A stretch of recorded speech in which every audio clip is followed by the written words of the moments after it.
Devata is not God. Devata is not some, monotheistic principle out there, white bearded man with a white beard, none of that. It is a point of light, Divu. So a cosmic point. We're literally observing Brahma Muhurta, which is when two Muhurtas before sunrise. We observe sunrise, sunset. Sri Ram Navami is observed on Chaitra Mas Shukla Paksh Navami Madhya Dina. Bhadrapad Krishna Baksh Ashtami Madhyaratri. This is Krishna Janmashtami. This is Ram Navami. This is Surya Avatar. This is Chandra Avatar. So we have cosmic points that you're worshipping. We are worshipping Kāla. There is no eclipse that has ever gone out of sync, not in the recorded history by the Panchanga.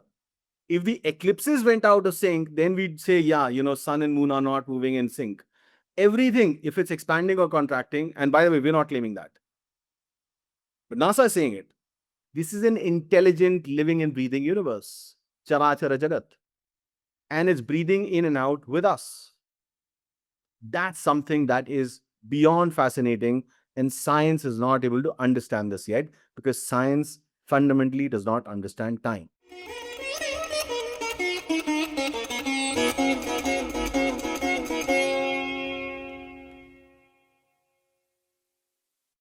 Namaste viewers, welcome to another sit-down session with Sangam Talks. And today we have with us Professor Ajay Chaturvedi ji. Namaste sir, welcome to Sangam Talks. Om Guravai Namah. Thank you sir, thank you for joining us. Yeah. And today you can say we'll start a conversation about an esoteric subject. For some people it may sound esoteric. So it's about Kāla, the time. I will quickly make a short introduction to Ajay ji. Sir, Professor Ajay Chaturvedi is a globally respected scholar and thought leader professor at IIT Mandi. His pioneering work bridges Vedic knowledge systems with contemporary science, focusing on time studies, thermic economics, and sustainable development. An alumnus of BITS Pilani, Wharton, Harvard, and the Lee Kuan Yew School, he is also a formally initiated Vedanga Jyotish Pandita. He is the author of The Lost Wisdom of the Swastika and the Trilogy of Time series. Well, this trilogy, the first two books already released, and they are already, gaining traction, critically acclaiming. We'll talk about that in this discussion. Redefining time in this book as a civilizational principle. Professor Chaturvedi founded Harvard and Kautilya Fellowship Network and has held leadership roles in global firms. At IIT Mandi, he is advancing Vedic science through models like the Kullar economy with featured interest in Vimana Shastra and breathable machines. Well, this kind of things. And well, we have to see this, and you will find whenever you touch upon, read through his books, that it's from the, in a scientific point of view also. Thank you, sir. Thank you for joining us once again. And sir, so my first question will be, I will, paraphrase from one of your, the book one. Sure. I'll paraphrase that what you have written there. Right. So, like as you stated, Kāla is everything. Yeah. An immense, unfathomable ocean of existence that governs all. We deceive ourselves into thinking we have mastered time, but the truth is far more daunting. Time is the only absolute, it is the ultimate truth, non negotiable, ever present, and unyielding. And sir, well, that's touched me very profoundly. And from that note, I will start my conversation, sir. So, how you come up with this? I also read about the incident you had. You have some back pain problem. It was, consistent for very long, and suddenly you found, Ayurvedic Vaidya in small town in India called Dehradun. Right. So, sir, let's tell something about it. Sure. So, yeah, the beginning itself, I have been, and this is something that I say with a lot of surprise as well, because I've been curious about things which I'm quite honestly surprised that not a whole lot of people have even thought about. So, grew up in Dehradun, small town, there wasn't a capital city then, went to a Christian missionary school. And I remember, our threads used to be cut, and, there were things, if you had a tika on, that would be made fun of. The whole idea that some Hindus don't eat non-veg on Tuesdays, Saturdays. I mean, that always intrigued me, that why is it Tuesday? Why is it Saturday? I've always asked this question, and I was completely shut down. In school, of course, like, this is all mythical. Don't even take anybody's word for it. So my next natural question was, if it's mythical, why are we following it? Why are you calling it Tuesday? Right? That's something that happened with me in school. I was slapped by a teacher. Okay, that's history. In business school, I asked the professor who was teaching a strategy, and this is typically from Art of War. In the heat of the battle, do not get emotional. And I'm thinking this is exactly what Bhagavad Gita is saying. My Dadiji used to say, Karmane vadikara se maphaleshu kadachana. But then why aren't we being taught Bhagavad Gita? Why are we being taught the Art of War? Okay, let that go. One of the things that he made, which made like a huge impact, was in strategy, time is important, but timing is everything. And that got me excited because, we've always wondered about timing, how to get the timing right. Hit the iron when it's hot. So when do you determine, how do you determine what iron metaphorically for you is at that time? So launching a product or, doing something. And he said, well, AJ, it's just, gut feel. It's something that comes by experience. And that just totally killed my, curiosity. It was like, you need to have a much better answer. And when you start thinking of it, I grew up in a small, town, like I said, in a Hindu household. And you're thinking everything that we did as kids, the very first thing that in any auspicious thing was determined was the muhurta. And what is muhurta if it's not the art and science of timing? Because for every different event, there's a different kind of muhurta. There's Brahma Muhurta, there's Rudra Muhurta, all kinds of muhurtas that are there. There is Muhurta Shastra that's there. And when you start to think of it, we're not even thinking or talking about it. So I proposed to the professor, I said, I'd love to do this study. Can we do it together? And he just brushed us aside. That was back in 2001 too. But then subsequently, a lot of incidents happened that, got me more and more intrigued because people were not even ready to talk about it. And that journey got me to a point where I started to delve deeper into Vedanga Jyotisha after, going deeper across different universities. But one of the events that happened in the US, I was working out in the gym, I was doing lateral pulls, and there was a snap.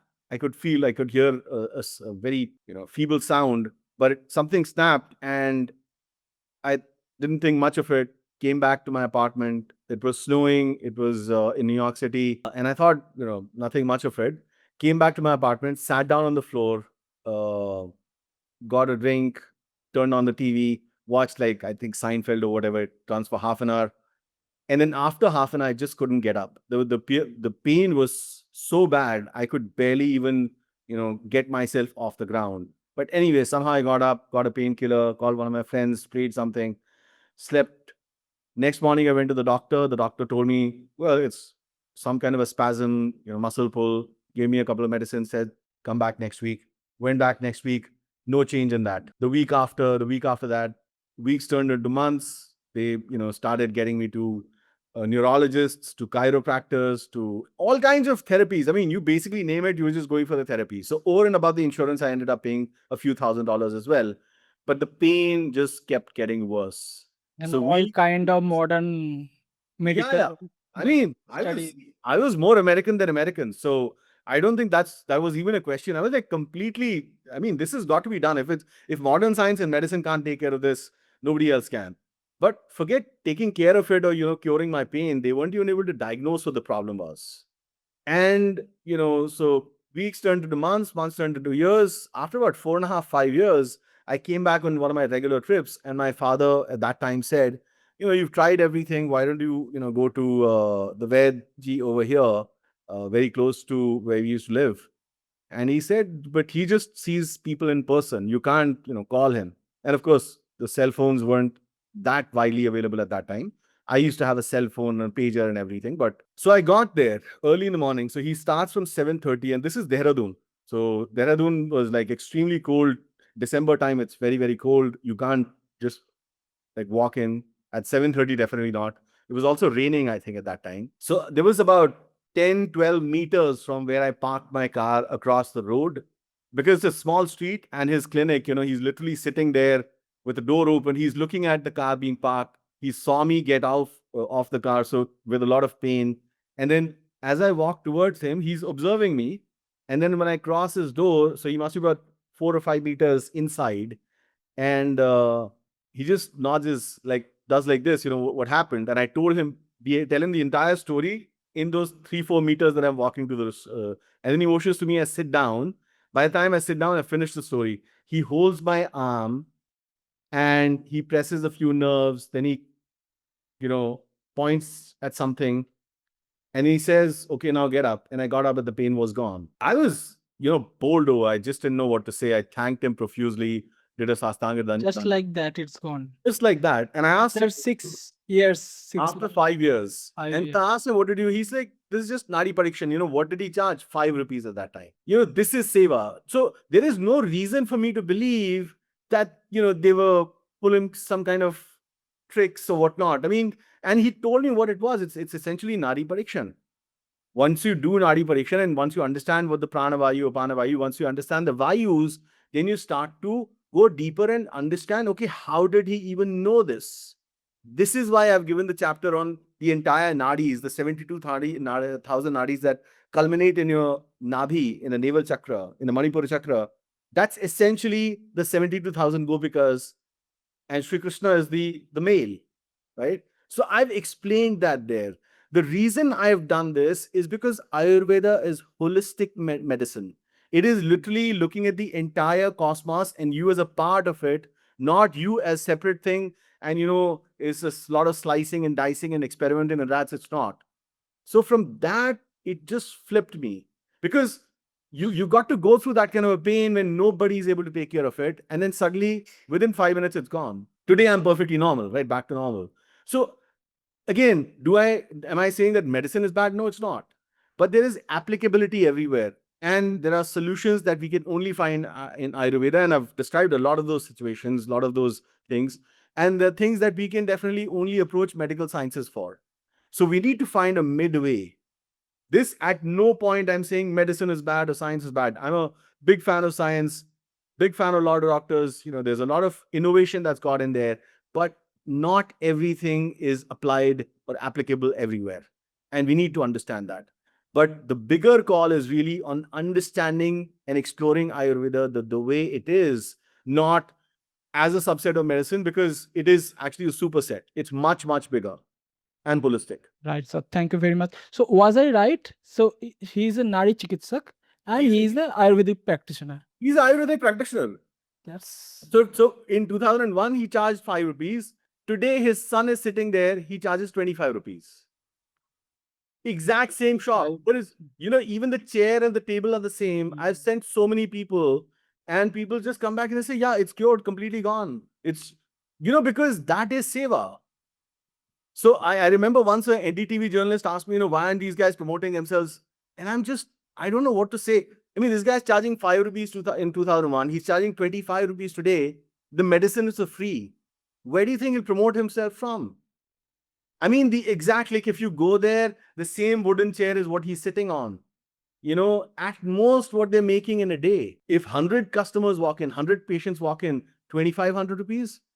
In today's, like 2025, they're making 2,500 rupees a day if 100 people walk in.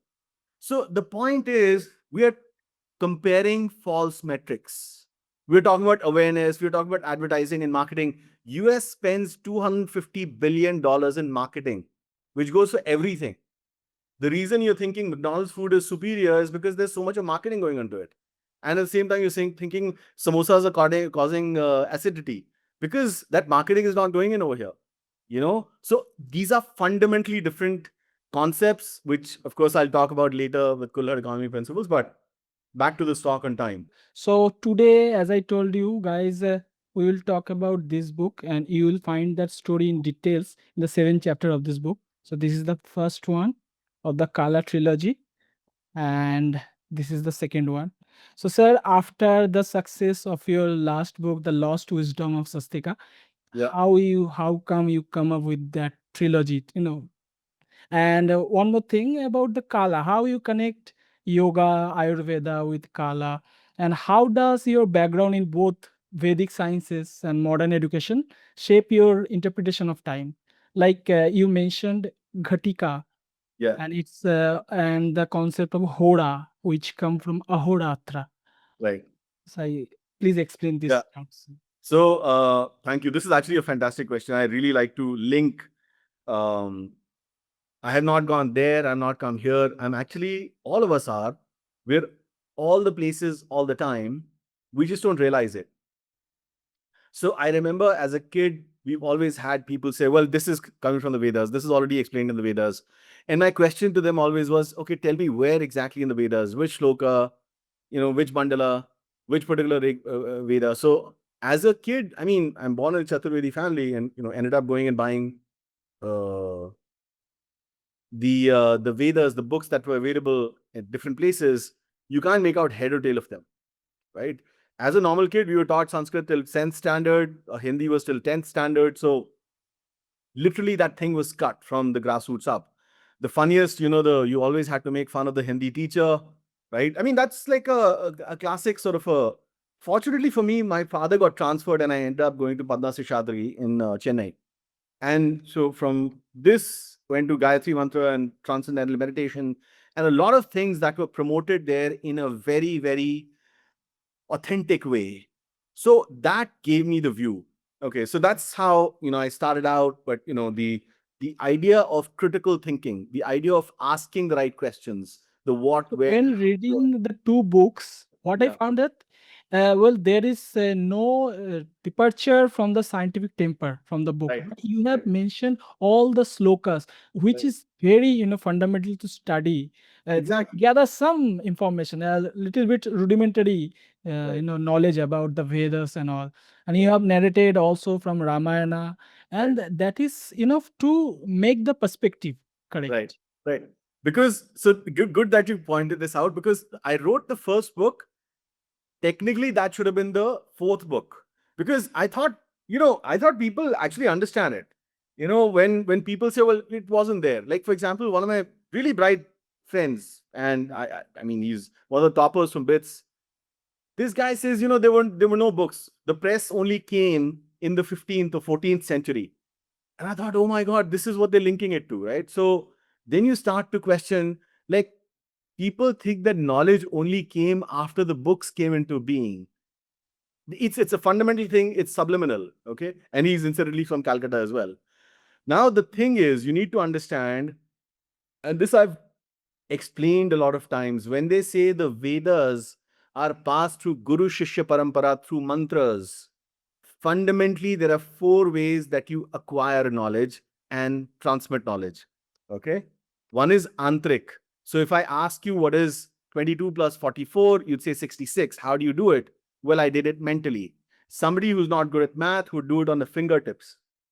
Somebody who's even worse would do it on a pen and paper. Somebody who's really bad will do it on a calculator. There are just these four ways. So it's Antrik, Mantrik, Tantrik, and Yantrik. Now you transpose it to something different, like how do people have babies? Well, a male and a woman, a man and a woman copulate, and then they produce a baby. That's one way. Can you think of any other? After a lot of thought, you'd come back to it. Okay, there is a test tube, IVF baby possible. So this is Tantric baby. This is Yantrik baby. Now, you need to understand in the Vedas, you got to do a thorough study, not with a scientific perspective, but just the way they are. They're clearly explaining, and this is in Vishnu Purana. All of this is exactly the way I'm saying it. Surya had 16 Rashmis at the time of Swayambhu Manu. So it's starting there. Today, we're in the seventh Manvantara, which is Vavasvat Manvantara. 16 Rashmis have reduced to just one Rashmi. So 15 Rashmis have been taken away. In Vishnu Purana says at that time they could have manasputras. That means they could just think and have a baby. They could not even think. They just had to have a feeling and they produce a baby. Even today, there are organisms that don't need a male and a female. They just produce their own baby, the offspring. Once you understand that, you understand that it is four states: Antrik, Mantrik, Tantrik, Yantrik. And there are three gunas, which is the three principles. So, Sattvic, Satoguna, Rajoguna, and Tamoguna. Even today, if I were to ask you, what does your plug point look like? It has 3 points: positive, negative, and Prithvi, Earth. We do Surya Namaskar in the morning, Chandra Namaskar in the evening, and we go to the temple, we take off our shoes, not because we have to respect the Devata, but because we have to connect with the earth. We are earthing ourselves. It's very important. A lot of people are not earthing themselves. The moment you understand this, the foundational principles all remain the same. Okay? So the last wisdom of swastika was fundamentally about that, about swastika, about the four-dimensional nature, about understanding what the Hindus are doing. Now, the three primary things that have been demonized are swastik, Sanskrit, and Jyotish. If I told you the only four words you can't use are lock, key, latch, door, and now find a way out of the room, how will you find it? You can't. Because you can't use these words. And I'm giving you a hypothetical example. If I just take over the terminology for you, you can't ask where the door is. You can't ask where the lock is. You can't ask where the key is. You can't find out what the way out is. I know people will come back, I'll use a Hindi word. Please understand. I'm just giving an example. If I take away the fundamental tools from you, you can't access the knowledge. And that's exactly what is done. The reason why things are demonized is for this. So the first book, Lost Wisdom Swastika, I thought that people understood this. Nobody did. The book is popular, yeah, it became a bestseller, became a subject, but technically that is trying to explain this. The reason we are able to maintain that knowledge is because the knowledge is passed through mantras. And mantras can't be in any other language than Sanskrit. And I'm ready to debate this. Sanskrit is an extremely technical and scientific language. So there are chandas that you pass it on. The mantra is fixed number of letters. So Gayatri mantra, Gayatri chanda, 24 letters. A lot of mantras you do in Anushtup chanda. So for example, when you're doing a chanda, stotra, I don't know if you've seen any of the classic Brahmins do it, you do a nyasa. So in the nyasa, you'll say Rishi, you do the sthapana on your forehead. You do chanda on the nostril, and then you do devata in the chest. Then you do bija shakti kilakam. That's the cross that is coming to, right? Fundamentally, this is where the Christians get the cross from. When you ask these questions, they're like, no, this is all there.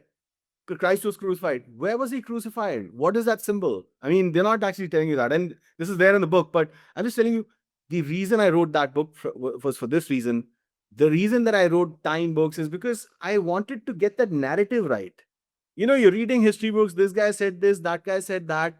In one of the podcasts, one of the podcasters asked me, you are saying that the weekdays have come from the Vedas, the Vedic literature, and there are Muslim historians, the Islamic historians, that are saying that they got the weekdays to India. And that, just threw me off. I'm like, okay, the Europeans started colonizing the world in 15th century. Please tell me, why was it 15th century? No answer. The Islamic invasion started in the 7th century. Why 7th century? Why not 6th? Why not 5th? No answer. The Hijri calendar started in the 7th century. Why? Why not before that? Right? If the weekdays were indeed got by the Muslims, the Islamic invaders, why did they map back exactly onto the Hindu weekdays? It's not like the Islamic invaders came and they said, while we call it this, you should call it Mangalwar, you should call it Shukravar. The word Shukra comes from Shukranu, which means a sperm. That's a Sanskrit word. There is no lineage of that in the Islamic literature anywhere, right? They're saying it's good, it means good, it means well. Shukran Allah, Allah ka shukr. What is that meaning, right? And then you start to go deeper and deeper and deeper, and you realize that the foundation of all this is Kāla. So that's why I had to write a book on time. Because all of us have read Brief History of Time by Dr. Stephen Hawking, and I had a lot of respect. 20 years ago, I read it. I'm like, wow, this is amazing. And then when I started asking the questions, it doesn't answer any of my questions. You're telling me a brief history of time, but you can't explain why there are 360 days. You're telling me a brief history of time, you can't tell me why the weekdays. Ask anybody, Dr. Jordan Peterson, Yuval Noah Harari, everyone. They're like, oh, no, something happened, some stories, folk stories. We need to be aware of those stories. I mean, you're basing things on something that you're not even aware of. That's bizarre. As a scientific mind, as a critical thinker, I need to have a specific answer for something as precise as science. And you don't have those answers. That's why I took 20, 30 steps back and like, where do we need to start? We need to start at time. Now, the fundamental thing is everyone tells you this is there in Vedas, that's there in Vedas. And my frustration was, okay, great, guys, please tell me where is this in the Vedas? So you start off with, well, the gravitational theory is given in by, in the Rig Veda and the Yajur Veda, and Rishi Pipalad talks about it. Okay, what does Rishi Pipalad talk about? And you Rishi, gave all the references in your book. yeah, The readers will find all the ex- relevant slokas there. And it's exactly. fascinating. Yeah. And I mean, So who knows about these things? nothing. Nobody knows. So you got to understand time is extensively defined in the Vedas. In the Puranas, in the Upanishads, every book starts with time. Somebody was debating the other day, well, there is this version of Ramayana, that version of Ramayana. Sorry, there is one Ramayana, that is Valmiki Ramayana. That gives you time, the Kāla. If I start a Vedic ritual, please don't confuse this with Christian prayers, Islamic prayers. They are different. They are truly just there, the prayers. The word belief didn't come till 15th century. Our word Vishwas is different. That's not belief. Vishwas is V is special, Shwas is breathing. So you're literally tuning in. When you do a Sankalpa, you're literally talking about the space and the time. So you're saying, Shri श्वेत वराह कल्पे व्यवस्थितंतरे मनवंतरे 28वां कलयुगे प्रथम चरणे 2082 विक्रम संवत चतुर्थी तिथो 4 श्रवण Dhanishtha नक्षत्रे, right, Jambu द्वीपे Bharat खंडे भारत वर्षे उत्तराखंड हिमाचल प्रदेशे मंडी क्षेत्रे IIT क्षेत्रे, all that you're saying specific space time, you literally naming it today. Science is talking about space time, but it doesn't talk about time. I was about to ask you this question, sir. So you already mentioned it. You mentioned Vedanga Jyotisha and the importance of Kāla, the time aspect, and the space also. Right. It The is. relation with modern science. Right. So if you now start questioning that, Vedas are only talking about time. We are worshipping Kala. Mahakaleshwar is, this is Bharat. Mahakaleshwar is in Ujjain. That's where the central time meridian goes from there, used to go from there. Right? Sri Krishna is saying in Bhagavad Gita, Kalo Asmi, I am Kala. Oppenheimer wrongly says that, I am death. No, no, no. And, I've never seen a more audacious display of ignorance that in Hollywood, you're making a movie, at least please verify with the sources. This is not the right translation. So this was totally bizarre. So time is explained there. Okay. So, sir, Now, talking about science, the aspect of science, let right. me quote few, Sure. the advent of quantum mechanics, quantum Yeah. physics. Yeah. So the inventor of discoverer of quantum physics are Heisenberg, Schrodinger, Right. Niels Bohr. So let me quote few of their, you mentioned it in your book. So one of the discoverer of quantum mechanics, Warren Heisenberg. So he remarked, after the conversations about Indian philosophy, some of the ideas of quantum physics that had seemed to crazy suddenly made much more sense. And exactly that, let me say, sir, I am also a student of physics. So quantum mechanics also, and Right. one of the greatest mind of quantum mechanics, Feynman, he told that whoever told you that I know completely about, I can explain everything about quantum mechanics, he is lying. He's like, exactly. He didn't understand a thing about God. Exactly. And That's also what happened. Schrodinger summarized, Right. this life of yours, which you are living, is Yeah. not merely a piece of this entire existence, but in a certain sense, the whole, only this whole, is not so constituted that is can be surveyed in one single glance. And he's like, quoting from that शब्द महा brahmanas from Brahman. Tatvamasi इसको महावाक्य. Yes, one of the Mahavakyas. He is actually explaining one of the Mahavakyas. Yeah. Tatvamasi. Tattvamasi. This kind of quotes coming out from like uh, greatest minds like Heisenberg, Schrodinger, Right. and how many of us know about these things? Nobody, because this is what is pressed, right? So you need some critical thinking, okay? So Dharma, all the Vedic books are entirely studies about time. Understand that. That's all they're talking about. Rama Ayana is only talking about Ayana of Rama, which is Surya, okay? Mahabharata was initially called Jaya. So you're supposed to get Jaya, right? I mean, if you've read Durga Saptashati, it's like talking about Rupam Dehi, Jayam Dehi, Yasho Dehi, Dusho Jahi. Rupam Dahi, Jayam Dahi, Right? Ishwar Dahi. Rupam Dehi, Jayam Dehi. Because these are the only fundamental things that everyone desires. Give me beauty. I should be really attractive to look at.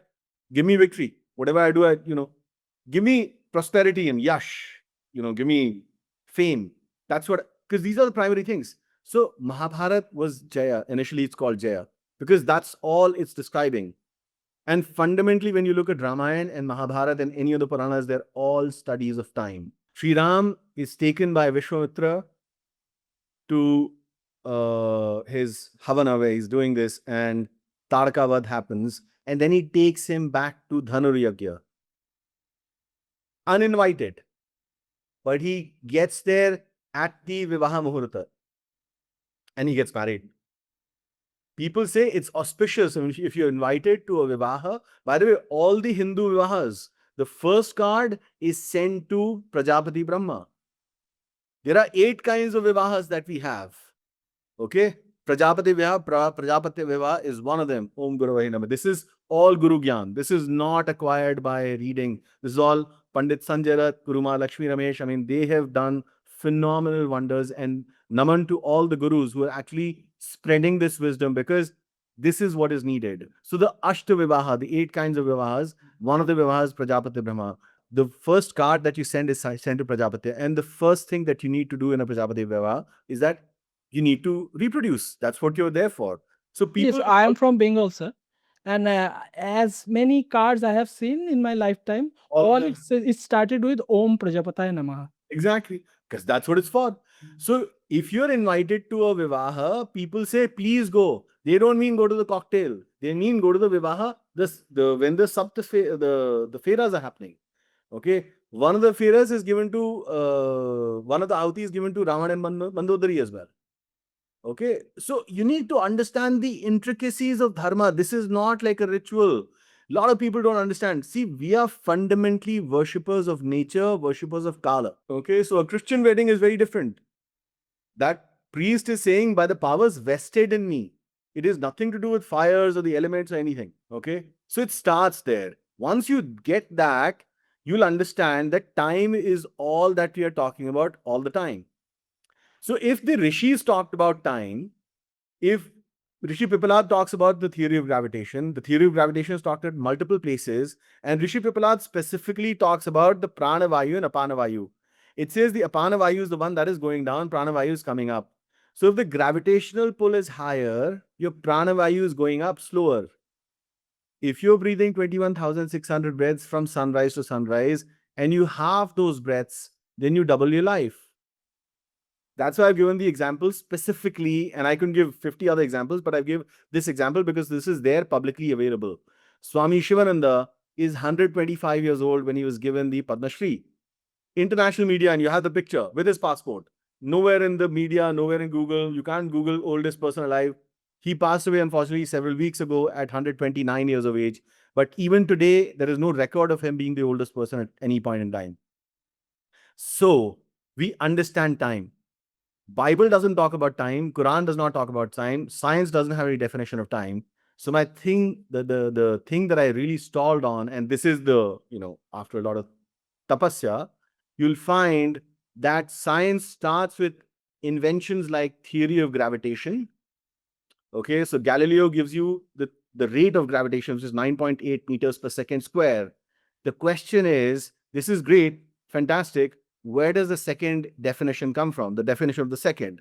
So it's easy to say, well, 60 seconds is 1 minute, 60 minutes is 1 hour, 24 hours, 1 day.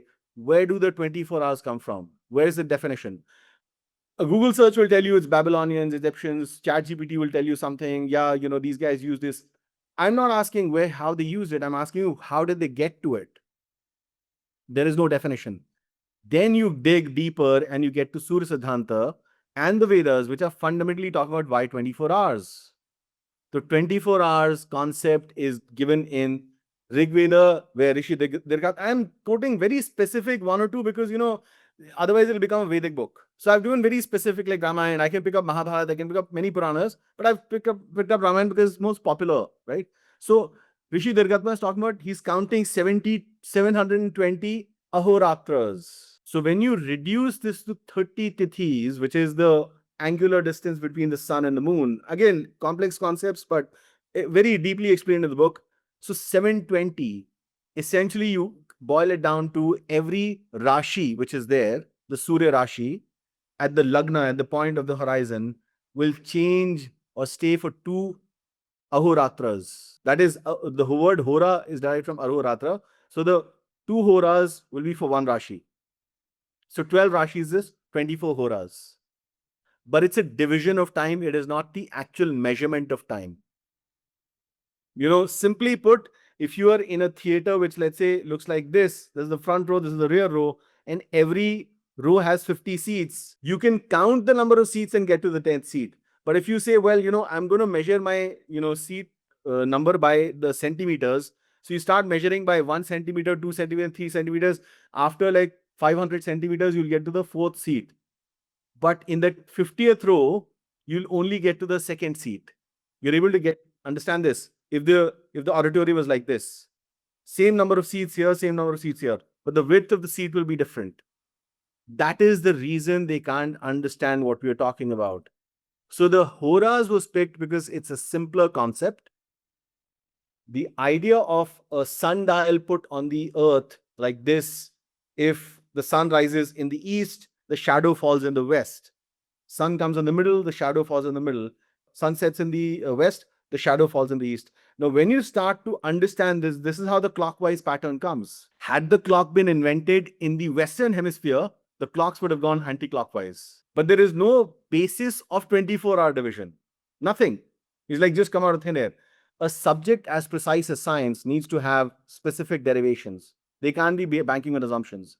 I've heard every single philosopher, science, Richard Dawkins, Feynman, Dr. Jordan Peterson, you name it. They just talk about some stories. Don't know their stories. We need to observe them. Please come to the specifics. There is no basis. Okay, so that's one part of it. The bigger part is NASA today is already claiming, and there is these theories that have been floating around that the sun is receding, moon is receding. Well, if sun is receding and it doesn't matter by how many centimeters, that means the universe is not mechanistic. The moment it is not mechanistic, everything goes out of the door because the theory, the constant of gravitation is not constant. The speed of light is not a constant. Everything is variable. So I didn't stop here. I didn't make all the claims here. A lot of the Western scientists themselves are talking about this today.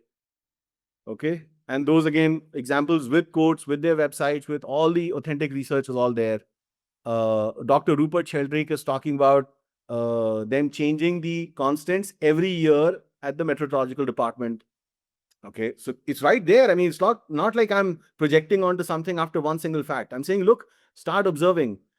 Whether the sun is receding, moon is receding is not even my call. I'm saying, look, the Puranas are already talking about the sun's Rashmi is reducing. So the sun's power is reduced.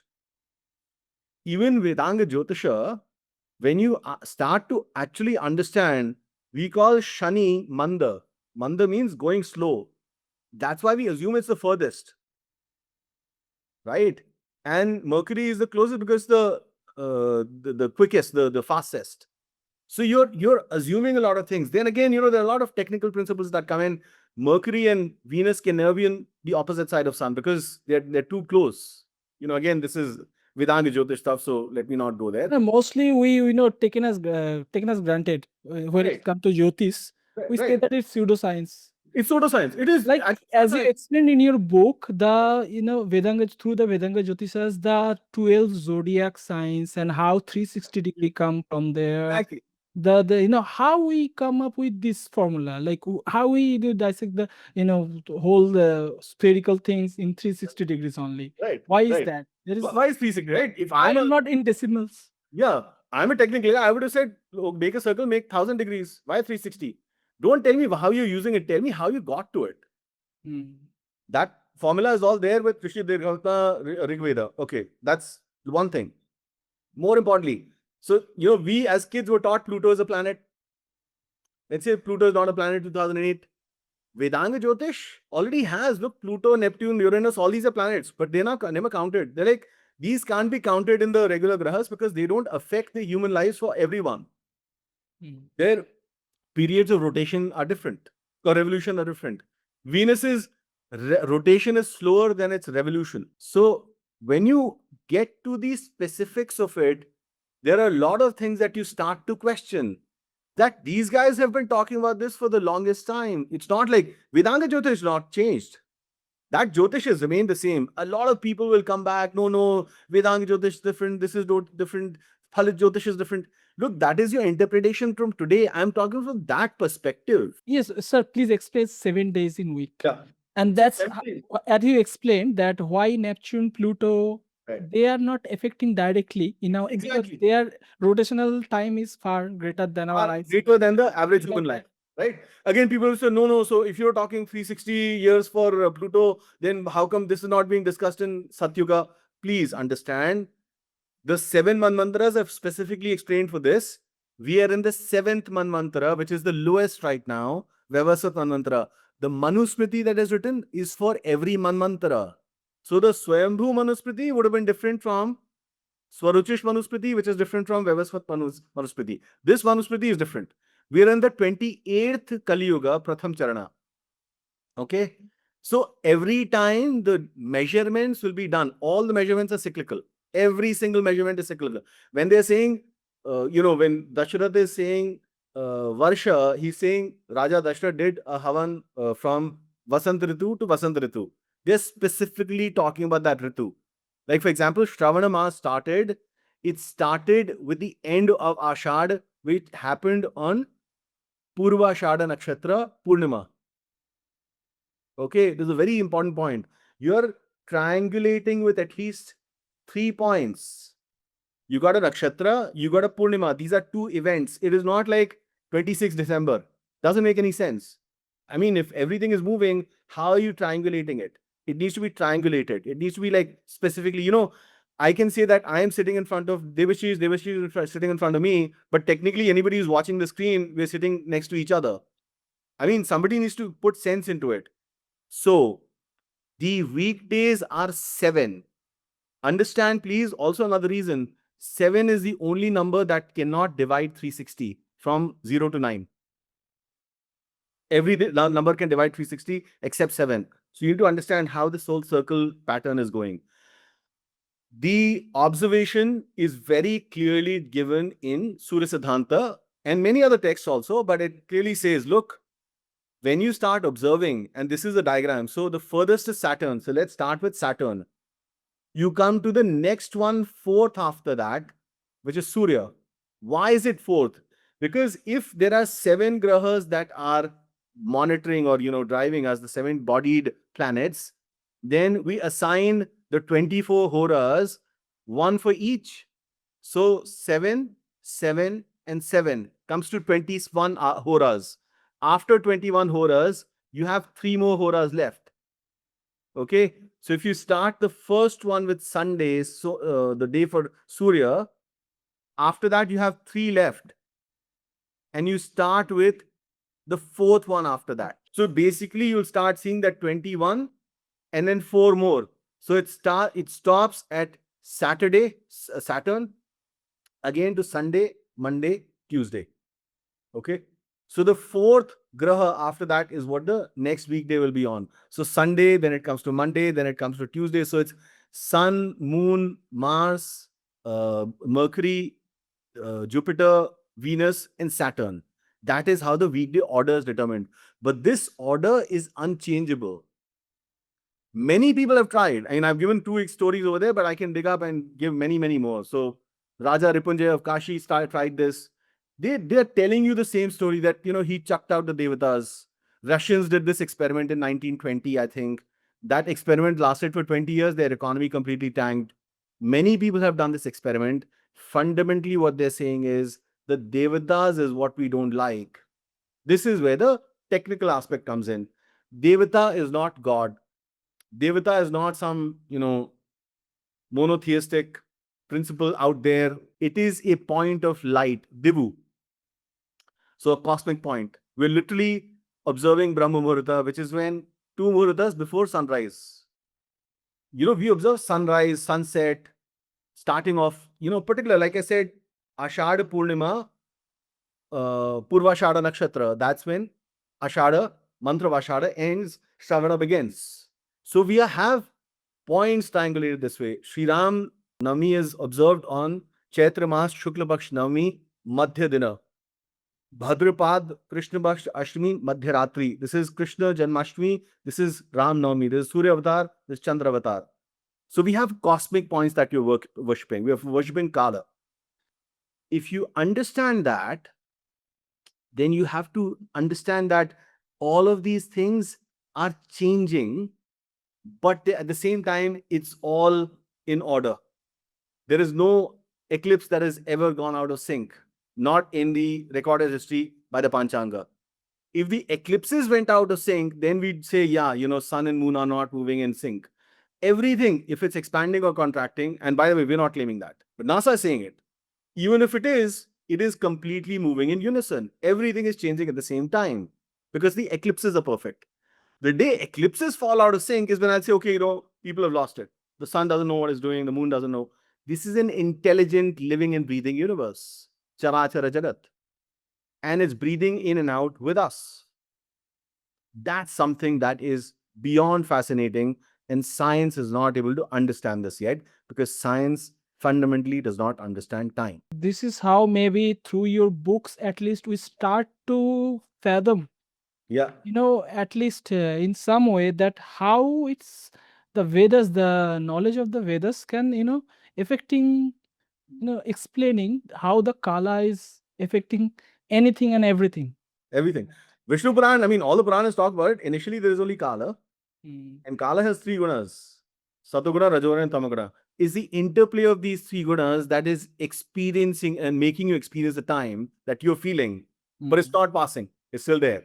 So, all multiple stories, the stories of Pandit Yeah. Shiv Sharma diving in the Ganga, lots of stories. You mentioned Adi Shankaracharya's Adi life. Shankaracharya's story, right? So, Yajnavalkya's dialogue with Rishi Gargi, right. Rishika Gargi. You need to understand those stories from this perspective. Mm. Kala is the one thing that we're missing. We're thinking it's constant time and this is why it's going. It's not. Because if it were, then we should have started with this, but we're not. Science starts with, well, this is mythical, this is mythical, this is mythical. If out of the five aspects of time, you've taken out all of them and you call it mythical, but your definition is still coming from there, then I don't know what to say. Mm. Okay. So thank you very much, sir. And so I will ask one questions when it's come to Kala. So Yeah. now there's the, we all know about it, that we are living in Kali Yuga right Tell now. you. Yeah. So you stated something about Kali Yuga, how it started and how you can perceive it. Now the atrocities happened to our civilization Right. history, like from the early uh, 12th century mainly. Right. So the Islamic invasions, and after that the colonialism. Yeah. So there is an article about how Pope, the last Pope, he Right. calls for a change in historic narration. Right. So how it come up with all the conquered people, how we have to correct our historical thought process, the narrative. Right. So about that, and also we have to talk about the Islamic invasions in India Right. Right. and how they. Right. Totally. So, two things. One, people need to ask why Islamic innovations in 7th century, why not before? If the Islamists truly considered themselves superior, why not attack before? Why the 7th century? This is something I'll discuss in detail at the third book, which I've purposely not released yet. But why the colonization began in the 15th century? Nobody knows. 15th century is when the accidental invention of the clock happened. Okay. And after that, essentially the first thing that they did was start making fun of all the, in South America, of the Incas, in India, of the Hindus, in Australia, of the Aborigines, of sun worshipping. They're like, these are all illiterate people. We need to tell them things rightly. So, who do you think established all the clock towers across the world? It's the Europeans, right? They're fundamentally worshippers of the clock. And at that time, they thought they were so superior and they had become completely in control of time, which basically made them think that they were gods, is what set the delusion in. That's when the theory of time travel comes in. That's when H.G. Wells starts writing about time. Subsequently, after that, there's movies on time travel. Uh, a Brief History of Time is written by Dr. Stephen Hawking. Movies like Back to the Future are coming out. They genuinely started thinking that time is something that is existing outside of us, and we can, genuinely pass through it. At that time, of course, it fascinated us, and we never really even questioned it. But today, when you start to think of it, how are things happening? You can't ask, I mean, you can't program a car with saying 2016 and the car goes back to 2016. Like, with what? How is it connecting to the universe? Right? Those are the things that makes sense to you when you start questioning it critically. And this is what Pope Francis is talking about. He says essentially that the aim is to help priests better interpret the world in which we live. He explains, and he's 88 at that time. I think he passed away last year or this year in the beginning. Coming to understand reality as it is and not as we imagine it or would prefer reality to be. The real church, which continues to learn from its mistakes and failures. I mean, so he's genuinely just calling out their own mistakes, because I think in his last year of life, he probably had this, awakening, and he thought, okay, what? We need to make amends. We need to really rectify. That's one aspect of it. But when you look at the collective Western society, the European society, today is the highest amount of debt. America alone is at $37 trillion of debt. When Trump says tariffs, that's not a choice he has. He's desperate, right? That's Kulhad economy is essentially a superset of what Yes, as you mentioned about the sustainability of Yeah. civilizational values. Because initially, I mean, you've looted hundreds of trillions of dollars from across the world, and you couldn't sustain that progress for 200 years. I mean, that's bizarre. India was the richest, and please refer to that map. I really wanted to bring that map to like a much larger scale. But India has been the richest country for like thousands of years. Everyone used to come to India. So in my subsequent books, I'll write more about the history on how it really unfolded. But the current historical narrative is almost all of it wrong, because they don't talk about time. The day you start talking about time in the way it actually is, not as a duration between two events, but the actual nature of time, is when you'll change your perception entirely. I have another question, a few other questions also, but maybe you can touch upon something about the calendar system, Yeah. how you come up with that the Vedas are the oldest scriptures. Right.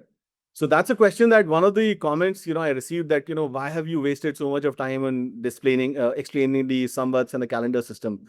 I think people have missed the point. This is fundamentally a study in my entire journey, I realized that there is no study like this which is done especially for time. Okay. Time doesn't come out of thin air. Let's understand that. And the idea that you maintain a calendar has little to do with measurement of time. It is more to do with tracking the events. Okay. So the calendar itself needs to be changed. Why? Because the time is changed. So if you read the history of Vikram Samvat essentially comes up, and who makes it? It's Varaha Mihira, who I'm, deeply, deeply in love with, because what I mean, if you read more literature and if you read Varaha Samhita, you start to understand what he's really talking about. And Maharaja Vikramaditya is the one that launched Vikram Samvat. So Vikram Samvat is after he's won over all his enemies. He forgives all the debts. Okay, frees all the people. The biggest bondage for today for people is debt. He frees them all, liberates them. He launches something called Rinamukteshwar Mahadev in Ujjain. People can visit that place. Okay, so then I was curious. So if he launched it, what was it before? There are thousands and thousands of samvats before that. Yudhishthir Samvat, Krishna Samvat, Arya Samaj Samvat, Saptarishi Samvat. There are so many. So I've only explained few. The idea was that, please, guys, understand the idea and the study of time is what the Vedas really are. The primary thing. And that is what people flock to India for.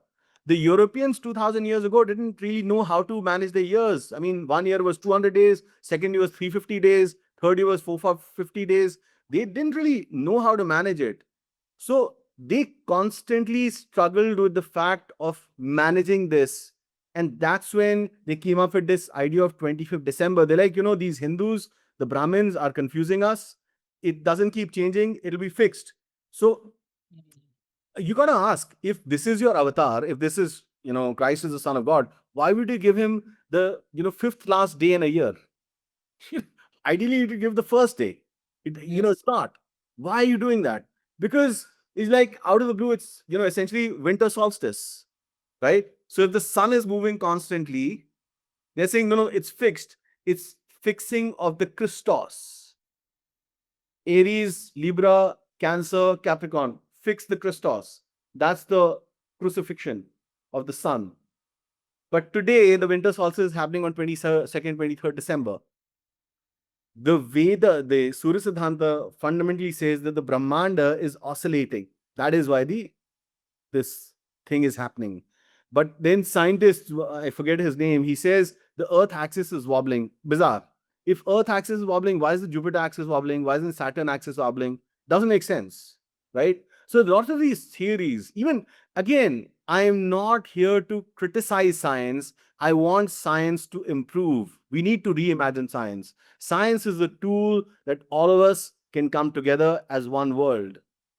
But in order to do that, we need to be at least be flexible, that we can't believe in science, we need to question science, right? And the moment we understand that, if science starts to understand time, the way we question things will change, our historical narratives will change, and the world essentially will be a lot better to interact with, rather than fighting my history versus your history and the acquired, victimhood that we've been facing for the longest time. When actually we are the ones who have been most persecuted. Hindus are the ones that are more persecuted. Hindus are the ones that have been looted. Literally all the wealth that has come from here. People can't question that because it's all documented in their own scriptures. So if that is what is being documented, then how can you keep questioning the Hindus? We're not the ones who've been attacking. We're not the ones who've been, plundering. We're the ones who've got attacked. We're the ones who've been, had multiple Hindu genocides have happened. Nobody's talked about that. What Winston Churchill did was 1,000 times worse than what Hitler did. But what you hear about is there was Alexander the Great, there was Columbus who discovered America, then there was Hitler, and that's it. I mean, what happened in the past 500 years, and 1,500 years to be precise, is much worse. This is the history that we need to teach. And I'm not saying we need to go back and avenge. What I'm saying is we need to start looking at the facts in the way they are rather than some historian's perspective of it. And unlike Abrahamic traditions, where they said that all other living things, animals, are to serve the humans. Right. But still the humans are being born with original sin. Right. It's But, a- but, but you got to understand, all of this came up only after the 15th century because the invention of the clock was what misled them. I mean, imagine what does a Hindu do? A Hindu goes to some place, he'll build a temple. What do the Europeans do? They built clock towers. They restrict the time. Yeah. Same thing with Islamic, Saudi Arabia dropped the Hijri calendar for the first time in history in 2016. You need to ask, why did they drop it? Because they're saying, for religious purposes, following this. No. Vikram Samvat is not for religious purposes. Vikram Samvat essentially drives the economy. You don't have to have a marketing. Diwali, automatically the economic activity booms. So if you're dropping a Hijri calendar, and Saudi Arabia is the only country who's saying, look, we need to move away from radicalism. Pakistan can deal with its own problems. Kuwait can deal with its own problems. They're saying we're out of it. Because Saudi Arabia fundamentally realized, look, we are wrong. We need to recalibrate. So the calendar needs to be recalibrated. World Economic Forum, UN, all these international bodies are saying, look, we can't manage. We need to revert back to a indigenous calendar. What the meaning is, they need to come back to Vikram Samvat. Today, the biggest and the most bitter pill to swallow for anybody is that Vedic civilization is the most superior. Vedas are the only ones that have truth, nowhere else. When I say truth, the measurement of time, the definition of time, because that's the only access to Paramatma. Hindus are not worshipping some, male guy sitting up in the skies. We are fundamentally propitiating the Paramatma, the atomic. Please tell about the Nasadiya Sukta, sir. Exactly. So in Nasadiya Sukta, we are also questioning the creator. Exactly. So the reality The creator from Vedic perspective. Exactly. So the moment you realize it, I mean, what are you arguing about? Shiva Vishnu is just a symbol. Shiva is just a symbol. The fundamental reality you're talking about is quantum. The Rishi Kashyap, Yeah. Buddha, that Yeah. that's also a title, not Exactly. in particular person. There are Exactly. many Buddhas. Many Buddhas. Exactly. And anybody who says, well, Buddha was born on a Purnima, Guru Purnima, okay, great. Where did you get the definition of Purnima? That, I mean, I asked some fundamental questions. Nobody's answering that. You know, if anybody was born, you're calling it something. How did the Gregorian, the Julian calendar start on that particular day? How did you get the weekdays? No derivation. There is So this. my request to the viewers is please read these first two books of this Kāla trilogy and have some pride to your civilization and at least learn about what happened to us. Maybe you can, help it to understand, where we are coming from and how we, uh, steadfastly, walk Go through forward. all the difficulties and still prevailing. Right. So I will end with one last question, sir. One Yeah. fundamental thing which touched me very much, that your first book, there are Yeah. 12 chapters. Yeah. The second book have 11 chapters. Right. So there is a connection. The Yeah. first book is referring, each chapter is referring to 12 Adityas. Right. And the second book is referring to 11 Rudras. Right. What about the third book and where this concept, and we learned something about the 30 Kotis and the misunderstanding about that. Right. Right. Please tell me something about that. Right. So 33 is the number of devatas. Those devatas are fundamentally the 33 vertebrae in our spinal cord. And the 33 devatas are Dwadash Aditya, Ekadash Rudras, Ashtavasu, Prajapati, and Indra. So when you start to understand that it's 12 plus 11, 23 8, plus, 31, plus, and plus 10, which is 33. So 33 devatas comes from there. A lot of people will keep referring to books and not be able to find it.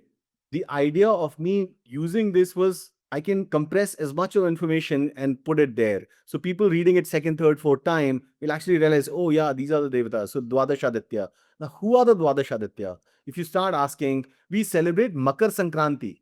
A lot of people will say, if Hindus are right, why are you celebrating Makar Sankranti, which is essentially entry of Surya into Capricorn. So Makar is Capricorn, Sankranti is Sakraman, which is entry. So Surya, Makar Sankranti is entry of Surya into the Makar Rashi. So if you are saying that the winter solstice is happening in Makar Rashi on 22nd, why are you still celebrating on 14th January? Because that was happening in Satyuga back then. See, that is our marker. Every day the Surya changes, moves by at least almost a degree. But we still keep the east constant, no? We'll say, yeah, this is this way the east. We don't say, well, now the east is here, now the east is here, so we are trying to keep that reference point. So Surya will do a Sankraman every month. So Makar Sankranti is January, Kumbha Sankranti is February, Meena Sankranti is March, that way. That is Dwadashaditya. Ekadash Rudra, again, there's a conference I'm speaking at tomorrow. I'm speaking actually on Ekadash Rudra, but this is how it goes. We can talk about the devatas later, but it's been an absolute pleasure. Over to you. pleasure's all mine, sir. Thank you very much. And it is a pleasure maybe to the viewers also. And please read through these books. Yeah. As I told And you you can before. do a follow up, ask any questions, happy to answer. Because I think for us, the main purpose is to awaken and empower the youth to understand that all of this is more than it's the mother of science. This is where it's called coming from. Science is fundamentally coming from the Vedas, nowhere else. If you don't know time, then space time, the entire definition is gone. And the theme of the book, the name of the series is Kāla, the time, but still it's an umbrella term. Yeah. And maybe you can explain it better, sir. So Yeah. it's an umbrella term. Everything was in it. You will find the narratives from the Itihasas, from Aranyakas, from Upanishads, but Yeah. still there is a scientific fundamental viewpoint in it, and you will find the connection between Ayurveda, yoga, and everything, all in Right. it. So Right. please do read this book. Thank you very much, sir. Thank you so Thank much. you for your time. Om Gurave Namah. Srimatre Namah. Thank you.